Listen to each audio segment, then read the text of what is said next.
시청자 여러분 안녕하십니까? 빅5 소식을 시작하겠습니다. 첫 번째 소식입니다. 텍사스주 휴스턴을 강타해 엄청난 인명 재산 피해를 낸 허리케인 할비에 이어 카리브해 동쪽 끝에서 발생한 허리케인 알마가 미 동남부 플로리다주를 향해 북서진하고 있습니다. 어제 국립허리케인센터와 국립기상청에 따르면 얼마는 현재 풍속등급 분류상 최고 등급인 카테고리 5로 발달했습니다. 카테고리 5등급은 최고 풍속이 시속 157마일 이상의 초강력 허리케인을 나타냅니다. 국립허리케인센터는 이날 오전 카리브해 안티과에서 동쪽으로 180마일 떨어진 해상에 위치한 얼마가 현재 최고 풍속 시속 185마일을 기록해 카리브해와 멕시코반에서 발생한 허리케인 가운데 역대 최강 수준의 위력을 띠고 있다고 밝혔습니다. 앞서 발생한 할비는 카테고리 4등급이었습니다. 국립허리케인센터는 얼마가 이번 주 목 금요일에 버진 아일랜드, 도미니카 공화국, 쿠바, 바하마 북부를 거쳐 주말쯤에 플로리다에 도달할 것으로 예상한다고 말했습니다. 릭 스콧 플로리다 주지사는 주 67개 카운티에 비상사태를 선포하고 주 방위권 병력 7천여 명을 8일까지 동원하라고 지시했습니다. 현재 허리케인의 직접 영향권에 둔 미국령 푸에르토리코와 버진 아일랜드, 안티과 등지에서는 인명피해가 우려되고 있습니다. 메리스빌의 한 식당에서 종업원이 임산부가 배꼽티를 입었다는 이유로 출입을 거부해 논란이 되고 있습니다. 메리스빌 주민인 체리샤 고비는 지난 3일 저녁 가족과 함께 버진 스테이크하우스에 들어갔습니다. 그런데 입구에 있던 여 종업원이 배꼽티가 식당 규정에 어긋난다며 이들의 입장을 금지시켰습니다.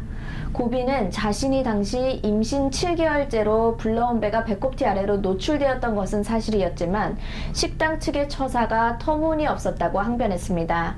식당 종업원은 신발과 셔츠를 착용하지 않은 고객에게는 입장을 거부할 수 있는 보건 규정 때문이었다고 해명했습니다. 그러나 고비는 이 식당에서 출입을 거부당한 후 다른 식당에 갔지만 아무런 문제가 없었다며 해당 종업원이 상대방의 몸매나 외모를 공개적으로 비하한 것이라고 반박했습니다. 사건이 커지자 버진 식당은 트위터에 해당 직원은 20년 이상의 근무한 경력자로 고객을 비하하려는 목적은 전혀 없었지만 이번 일을 계기로 직원들의 관련 교육을 강화하겠다고 설명했습니다. 선물 받은 샤넬 가방, 중고 매장에서 산 루이비통 지갑이 정품인지 궁금할 때 전문가에게 맡기지 않아도 바로 확인할 수 있는 애플리케이션이 개발되었습니다. 어제 블룸버그 통신은 현미경 카메라로 가방의 표면을 비추면 인공지능을 이용해 진품인지 모조품인지를 판별해주는 미국 스타트업 엔트로피의 앱을 소개했습니다. 이 카메라를 사용하면 사물을 260배 확대해 육안으로는 찾아내기 어려운 비정상적인 인장이나 가죽 잔주름 사이의 작은 공백, 선을 넘은 페인트 칠 등을 확인할 수 있습니다. 3만여 종류의 핸드백과 지갑 사진 수천만 장을 학습한 인공지능 이 카메라는 카메라에 찍힌 영상을 분석해 실시간으로 진품 여부가 밝히게 됩니다. 엔트로피 앱으로 구분할 수 있는 명품 브랜드는 발렌시아가, 버버리, 셀린, 샤넬, 디올, 펜디, 고야드, 구찌, 에르메스, 루이비통, 프라다 등 11개입니다. 엔트로피는 진품 판별 정도는 98%에 이른다고 설명했습니다. 비용은 초기 기기 대여 비용이 $299이며 정액제 요금은 매달 $99입니다. 엔트로피는 향후 판별 대상을 명품 가방에서 더 다양한 분야로 확장할 계획입니다. 밥 퍼거슨 워싱턴주 법무장관이 타코마에 있는 세인 조셉 메디컬 센터 병원에 대해 수만 명의 저소득 환자들을 위한 자선 케어를 불법적으로 하지 않았다고 소송을 제기했습니다. 자선 케어는 저소득층 환자들에게 의료비를 할인해주는 프로그램입니다. 피어스 카운티 수피리어 법원에 소송장을 접수시킨 파거슨 장관은 어제 이 병원은 최소 지난 2012년부터 워싱턴주 소비자 보호법을 위반했다고 지적했습니다.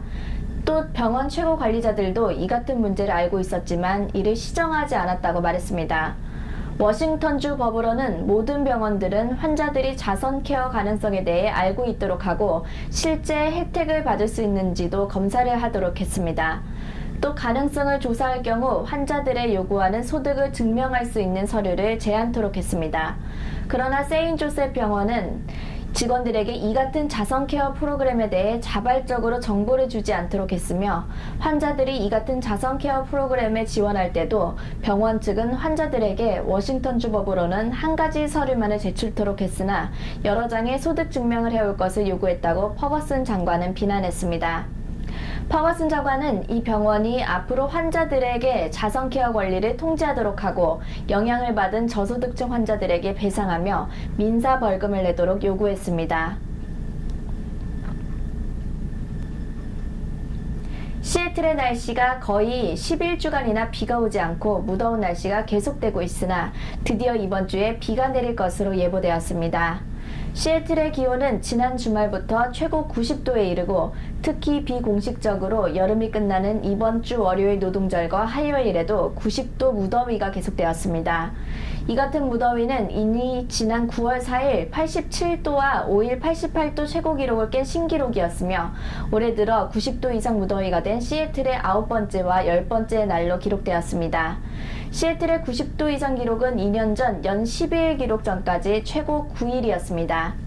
이와 함께 중부 워싱턴주에서 발생한 산불 연기가 서부 워싱턴주로 불어오고 있고, 오레곤주 산불도 워싱턴주로 이미 올라와 다시 시애틀 지역 하늘이 파란색을 잃고 연기로 뒤덮여 레이니어 산도 오늘까지도 보이지 않고 있습니다. 그러나 이 같은 무더위와 매연 공기는 이번 주말에는 사라질 것으로 예상됩니다. 기상대에 따르면 수요일인 오늘까지 기온은 아직 무더운 80도대를 보이나 내일부터는 기온이 더 떨어져 최고 70도대 중반이 되고 비도 조금 내릴 것으로 예상됩니다. 또 지역에 따르면 목요일 이후부터는 비가 내리고 주말까지도 계속될 예정입니다. 이어서 한인 소식입니다. 리누드 지역 한인들을 대상으로 매주 금요일 오후 1시부터 90분간 무료 컴퓨터 교실이 열리게 됩니다. 유창도 목사가 진행하는 컴퓨터 교실은 한인 어르신들을 위한 기초 과정을 배우게 됩니다. 교육 과정으로는 웹 브라우저, 윈도우즈 10, 문서 작성, 이메일 사용법 등입니다. 교육 장소는 리누드 도서관이며 자세한 문의는 아래로 하시면 됩니다. 이상으로 빅5 소식을 모두 마치겠습니다. 함께 해주신 여러분 고맙습니다.